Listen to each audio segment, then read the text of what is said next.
Bonjour Hugo Jourdan, tu interviens dans le cadre de la 11e édition de la saison graphique. Est-ce que tu peux nous parler de ton parcours? Oui, alors j'ai commencé mes études en faisant une prépa, ce qu'on appelle une MANA en art appliqué, en région parisienne. J'ai enchaîné ensuite avec un BTS design graphique, option médias numériques, que j'ai fait à la Fonderie de l'Image en alternance, où j'étais à la mairie de Paris à la direction des affaires culturelles. J'ai enchaîné ensuite sur une année de motion design, toujours à la Fonderie de l'Image et toujours en alternance à la mairie de Paris. Et actuellement, je suis en DSA, design typographique, à l'école Estienne. Alors pourquoi tu t'es orienté vers la typographie? Pourquoi je me suis rendu à la typographie? Je pense que c'est un domaine qui m'a toujours plu. Quand j'ai commencé mes études en art appliqué, j'ai eu de la chance, quand j'ai fait ma prépa, d'avoir un gros sujet autour de la typographie. Je pense qu'il m'a donné l'envie de m'intéresser à ce domaine.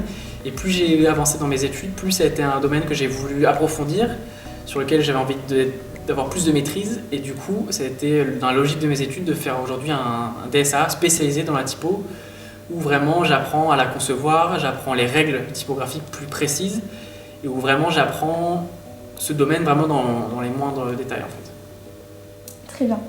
Et comment tu procèdes pour créer tes posters?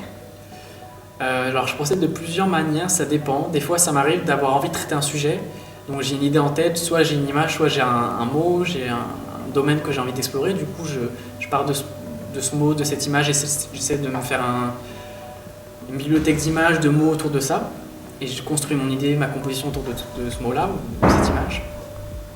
Et des fois, ça m'arrive de juste choisir un mot pour sa graphie. C'est-à-dire que le mot, je le trouve beau, j'aime bien les lettres, j'aime bien comment ça s'agence, et je me dis, ok, je vais essayer de voir comment je peux composer ce mot-là, quelle idée je peux venir greffer à ce mot-là.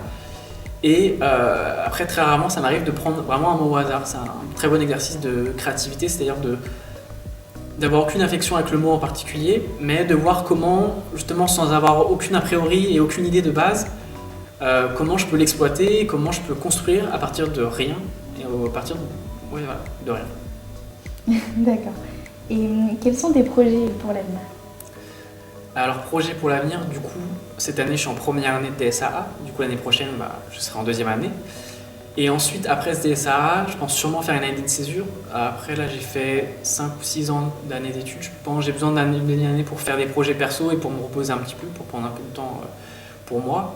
Mais surtout, je pense, pour faire des projets perso.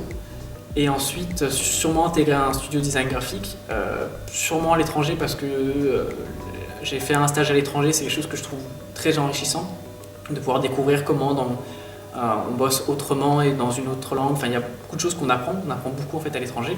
Du coup, sûrement bosser à l'étranger et sûrement après rebosser en France et toujours dans un studio de design graphique. D'accord.